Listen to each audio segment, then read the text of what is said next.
Marian Procession ginhiwat sa syudad sang Iloilo sa kapistahan sang pagkabunag ni Birhen Maria. Mga deboto naman sang Birhen sa barangay nagtililipon man sa banwa sang Banate, Iloilo. Si Kim Salinas nakatutok. Masobra 30 ka mga matahong nga imahin sang Iloy Birhen Maria ang nagparada sa dalanon sa syudad sang Iloilo, Biyernes ang hapon bilang pamaagi sa pagsaulog sang kaadlawan ni Mama Mary.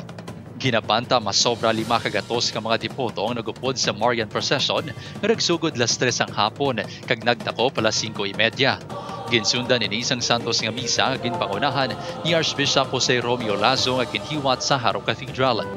Giningadlan ang bulaton nga Mary for You, A Journey with Mary Year 2. Tuyo sini nga mapadalong pagid sa mga tumuluo ang pagkilala kay Birheng Maria. Ginapahayag lamang nga padayon siya nga nagaupod sa aton kag yara siya sa gakalain-lain nga kahimtangan sa aton nga kabuhi.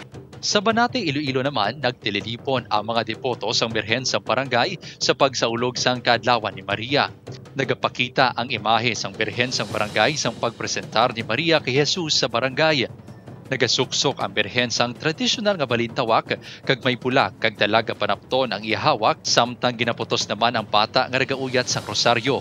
Amo ini ang nagapatipon sa mga tawo no agud nga pagi sa pulong sa Dios makapaambit kag magtubo no ang tagsa-tagsa ka mga komunidad nasuno sa plano sang simbahan labi kag labaw sa tanan no sa programa sa simbahan kag sa plano sa Dios. Naghiwat man sang live rosary with Mary ang St. Joseph the Worker Parish sang Haro, Iloilo City. Kim Salinas para sa GMA Regional TV Early Edition.